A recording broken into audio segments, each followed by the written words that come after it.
Hey, Jason. Well, Zach Collaros gives you a ton of credit for getting him to learn the CFL game to his success today. Obviously, I had worked with him as a quarterbacks coach in 2012. What did you see from him that maybe we're seeing now? I think there's something. You see a quarterback have the it factor. That's what I saw in Zach. I think Scott saw the same thing right away. It's just there's a confidence about him. Obviously, he has ability. He has a skill set. His movement patterns in the pocket. He has great ability in the pocket, moving around. He can locate receivers. He can make plays out of nothing. But he's accurate, strong arm. He's smart.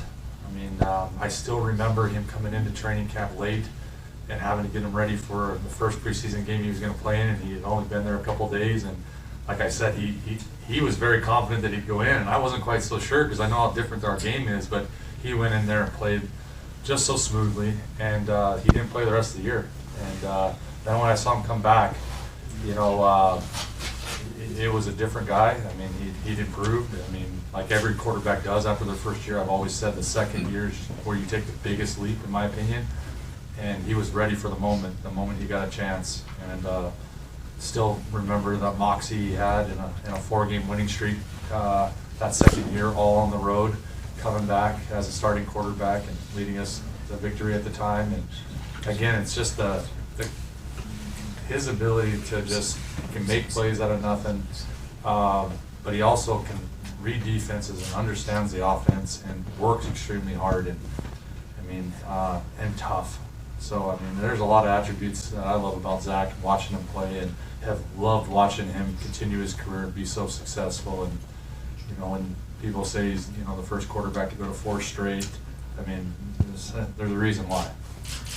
And like I said, one of those reasons is yourself. I'm wondering if you take pride in I know it's we're maybe a question to ask you. That's Zach hard on you, but do you take pride in seeing guys you work with? I'll say it that when you hear those words are flattering, obviously, but the man did all the work. That's the way I look at it. He's been coached well any stop he's been, in my opinion, and obviously your first year in the league, you're hearing the information for the first time, and I appreciate the respect he has and showing in that and saying that, but all the credit in the world goes to him and the guys that are coaching him, because I think they're doing a great job, and he's just such a tremendous person and a player, just awesome. So last one from you on that. What I thought was really interesting was during those years, it was Ricky Ray's team, to the point where nobody got a single rep in practice, and yet you would take him outside hours, outside the working hours, to go through game plans, to go through different plays. Why did you think it was important to do that, and why is that important? Well, the one thing that the quarterbacks we had back then, you're right, exactly right. When the starter gets every rep. We didn't have a lot of reps. We ran through in practice, just the way it was. And the starting quarterback, does all the reads. So in a meeting room, he's the only one speaking. The only time we all would speak up is if he wasn't understanding the play we were designing. So when he's going through the reads and the progressions, he's the one doing it. So you've got to do a lot of homework as a quarterback to play in that system, and you got to be locked in. And another way of getting those locked in reps is when the starter's taking the reps in practice, you're doing necessary drops behind him, and we can look at that visually as coaches and watch, and you got to really be a concerted effort to do it. But then there's another step to that, is after practice staying and putting in time and effort, and Zach would do that. And obviously I felt like it was a coach's duty, if the player is willing to stay after and wants the work and the coaching, provide it for him. And then we take it a step further at the game, and before the game is played, going out there with a script and talking through every play that's on that ready list to make sure he's locked into the game plan. And that was something that I was proud of him for putting in the work and the time, and was happy to help him with that progression, and felt it was important in his growth. But again, it comes from the player, and it has to come from him first. Yeah, that was your first year coaching. Did you? Why do that? Did someone do that for you? Well, I think it's honestly, to be honest with you, it helps everybody. It helps the coaches, in my opinion. I was a first year coach, first year learning the system just like him, and it was a lot. It really was. I mean, the offense is not easy to learn.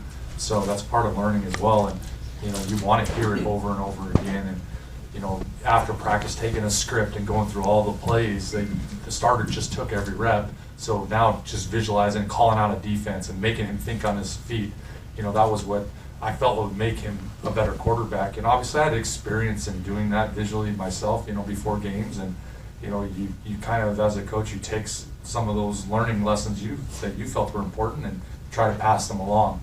But again, it takes a willing participant to do that. And that's what, when you get a guy like Zach that is a sponge and wants to work and wants to be the best, it's easy to provide whatever he's looking for, and believe it's important.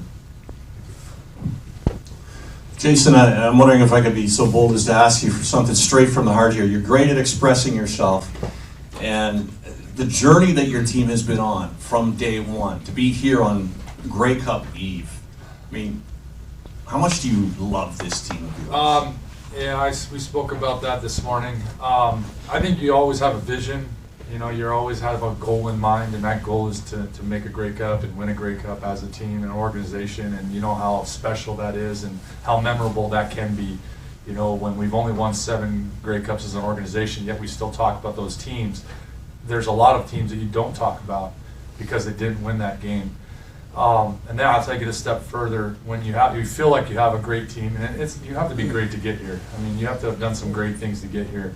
But when they do it the right way, and you're very proud of them, and that's every single individual in that locker room that came together, all the things we asked of them, the bird's nest, the working hard, the practicing through snow, through rain, through sleet, and no one complaining.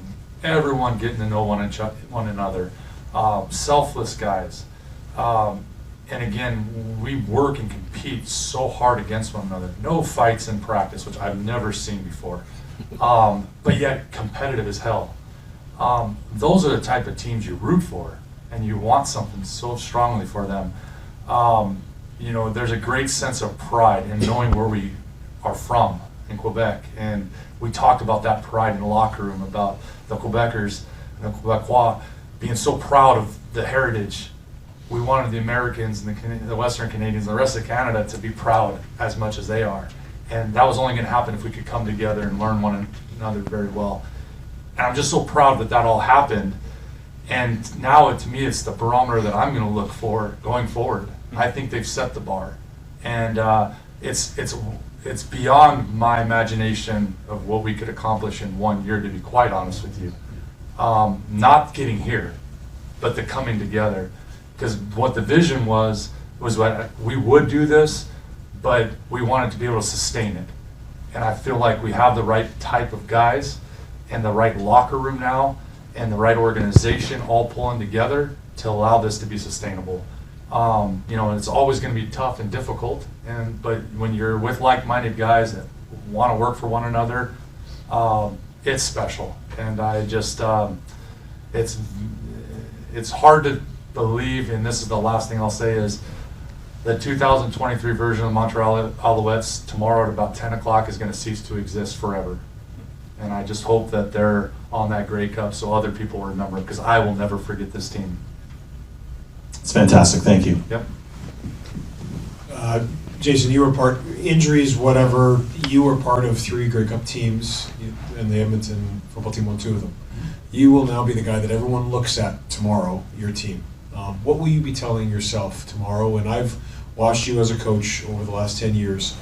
How would you say you've evolved as a person? Because you have an intensity and a fieriness about you, but especially now that you're in Montreal, there's a greater perspective and self-awareness that I'm kind of seeing. So what is it about the growth of you as a person and knowing that your team is going to look to you tomorrow and the opportunity to be that guy? What does that mean to you? Well, first of all, it means everything. I'm going to be excited and bring energy and passion like I always do. I have full belief in our guys. I'm excited to watch our football team. I'm excited to coach our football team. Every single time we're out there, I have a great sense of pride for this organization and the guys that are in that locker room. You want the very best for them. And I realize it's not going to be easy. And I know we're going to face adversity. The thing I'm most looking forward to is facing that with them and playing this game. for 60 minutes or however long it takes, and doing this together. You know, that to me is exciting, and that's what I want them to understand, is this is a moment we've all been thinking about and dreaming about all year, and we've done the work necessary to be here.